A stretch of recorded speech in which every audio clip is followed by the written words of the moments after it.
Bonjour, aujourd'hui nous allons parler du lâcher-prise.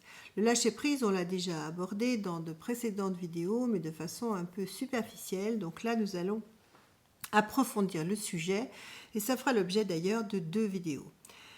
Le lâcher-prise, on peut parler de lâcher-prise soit pour notre environnement, on va voir comment, soit pour notre corps, soit pour notre cerveau, soit pour encore notre cœur.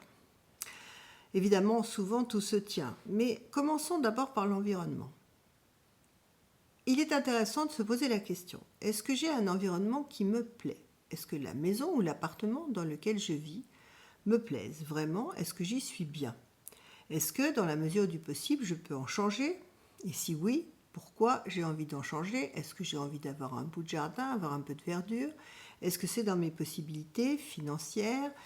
Et à ce moment-là, après, forcément, il y a toujours un moment où on se pose des questions de mettre en application les envies que l'on peut avoir, dans la mesure où ce sont des envies qui, évidemment, sont tout à fait raisonnables et compatibles avec notre budget. Si oui, eh bien, il faut avoir le courage. À ce moment-là, le lâcher-prise va toujours nécessiter du courage à un moment donné ou à un autre. Le lâcher-prise n'est pas se laisser aller, attention.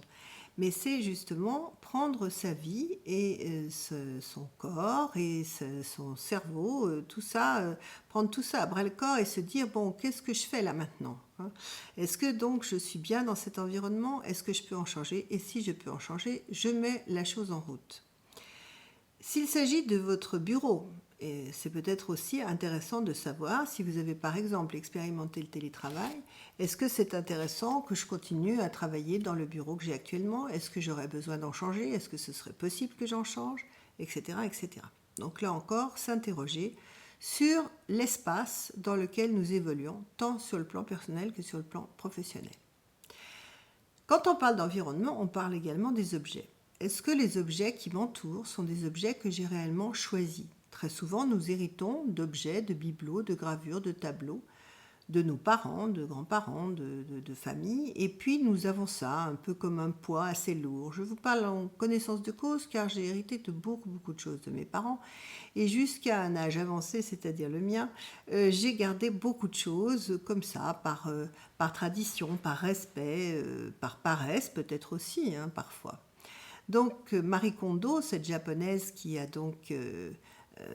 nous a instruit sur l'art du rangement, je vous incite d'ailleurs vivement à aller voir son site. Marie Kondo nous préconise de prendre chaque objet, tableau, gravure et autres, et de le regarder, cet objet, en se disant, est-ce que cet objet me rend vraiment heureuse? Ou heureux, est-ce que je suis bien face à cet objet? Ou est-ce que ce bibelot, cette gravure me crée plutôt un malaise? Dans ce cas, bien évidemment, il faut s'en séparer très rapidement. Donc c'est assez long à faire, mais ça mérite d'être fait, hein. Donc n'hésitez pas là aussi à faire un peu le tour, et pas qu'un peu, à faire le tour de tout ce qui vous entoure, de façon à voir si vraiment tout ce qui vous entoure vous convient et vous apporte de la sérénité et du bonheur. Ensuite, quand vous aurez fait tout ce ménage, entre guillemets, alors d'ailleurs à ce propos, il y a des gens qui adorent que tout soit très bien rangé. C'est vrai que le désordre peut fatiguer au bout d'un moment, mais il y a des gens également qui vivent très bien dans leur désordre. Donc ça, c'est très personnel et je ne me permettrai pas de vous conseiller quoi que ce soit à ce sujet. C'est à vous de voir si quand vous rangez, est-ce que vous vous sentez mieux ou pas. Et ensuite, évidemment, environnement, qui dit environnement, ça peut être également les personnes. Comme je l'ai déjà dit, fuyez les personnes toxiques, les personnes qui vous polluent, les personnes négatives, les personnes qui vont toujours voir le côté négatif des situations. Alors celle-là, il faut vraiment essayer de, non pas vous en débarrasser, parfois c'est difficile, mais en tout cas vous en éloigner. Voilà, ça c'est très important. Pour ce qui est de votre corps, eh bien le corps, c'est quand même important de le soigner si l'on veut aller bien. Et évidemment, ce n'est pas moi qui ai découvert qu'une hygiène alimentaire est très importante afin de pouvoir être bien dans sa peau, être plus en forme, être vraiment en possession de ses moyens. Donc, hygiène alimentaire, mais aussi à propos du corps, ça peut être aussi, outre le fait de respirer, là encore, c'est quelque chose sur lequel je reviens régulièrement, de respirer, de méditer. Outre ces fondamentaux, savoir aussi s'occuper de soi, c'est-à-dire prendre le temps, par exemple, d'aller se faire un massage, chose que souvent on remet à plus tard parce qu'on se dit oh ce n'est pas très utile ou ça va coûter un peu d'argent, etc.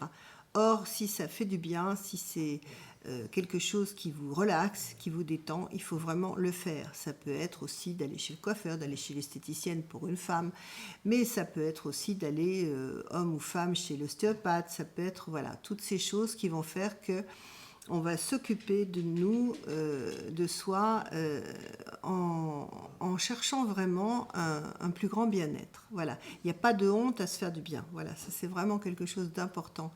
Donc, environnement, le corps, voilà.